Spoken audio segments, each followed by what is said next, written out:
Well, hey, y'all. It's Sunday.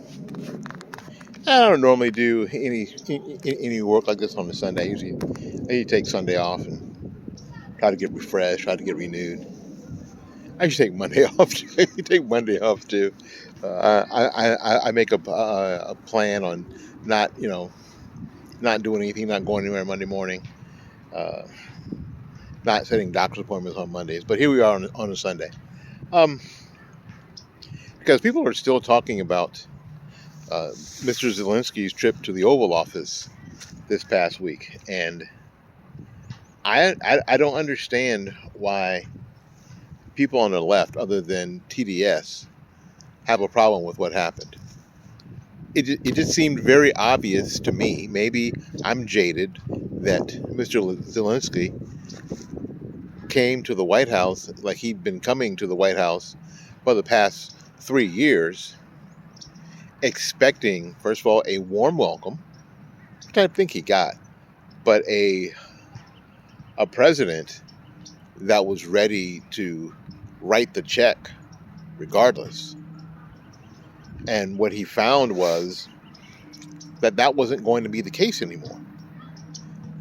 And then he got a little upset. And he kind of lost his cool a little bit. And basically got into a little back and forth with JD Vance, which Donald Trump was not going to allow. He just wasn't going to allow it.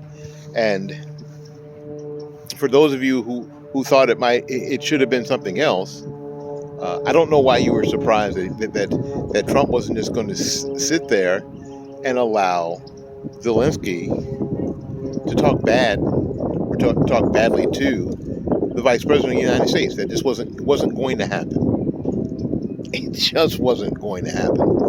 And Zelensky got pretty much what he asked for. And what he asked for was a confrontation, and he got one. I don't think that a lot of people understand that these kinds of talks at this kind of level they happen all the time. They just don't happen in public. They just don't happen when the news media is there. And I think that we should see that. We've all seen videotape of people in foreign countries and their legislatures get into fisticuffs, fights. I should have just said fights. And shouting matches and swearing at each other and actually physically accosting one another. In our country's history, in our legislatures, we've had people say, "I'll meet you on the field of honor, sir." Go outside and shoot one another. So I think that we're kind of soft, and the media sort of perpetuates that. The idea is that sometimes it gets hard. Sometimes these negotiations are hard, and things have to be said in a way that aren't necessarily the most genteel. And I really don't understand why that's a problem. I really don't understand why that's a problem. I think that again we're soft, and what we don't understand is that these things need to take place.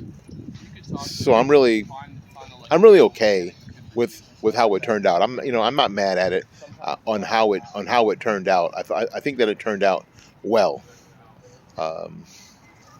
In the past 3 years, Ukraine has gotten about $750 billion from the United States and the United States taxpayers, which is an appreciable amount of money. $175 billion is real money. It isn't like the United States hasn't been supporting Ukraine in this effort, which is an effort, frankly, and I think the president was right for saying so.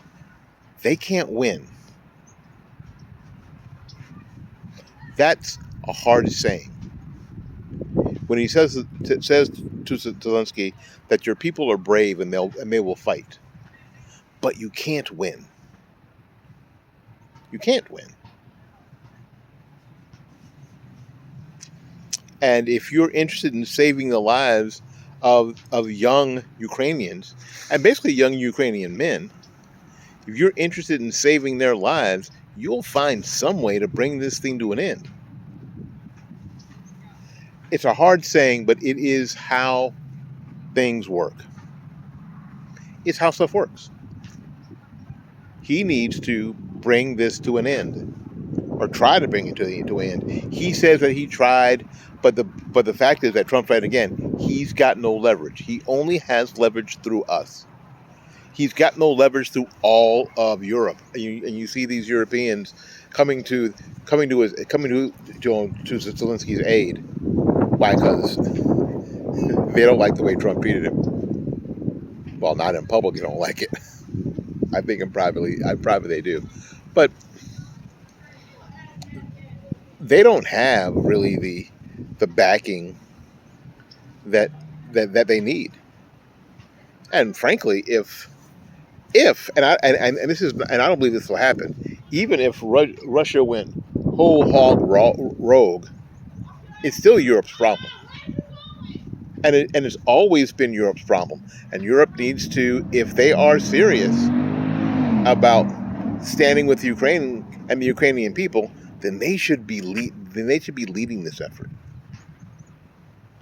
And members of NATO should be leading this effort, not the United States. That's really hard for people to hear. But I think that Trump is right in this particular instance. These endless wars and these endless proxy wars that we get involved in, I would guess that everybody believes that they have to stop. And our involvement has to be less. It is interesting that the press and others were calling for Israel to invoke a ceasefire and stop this war against Hamas, even after Israel was attacked. You know, the press and the left are like, Israel should stop. Israel should stop. We need peace. We need a ceasefire. Why doesn't the same thing apply when we're talking about Zelensky and the Ukraine? That's just a question you can answer in the comments. And do we see you? And do we see you again? Go out there and learn something, love somebody, and for goodness sakes, y'all take care of yourself. We'll see you when we see you. Bye-bye now.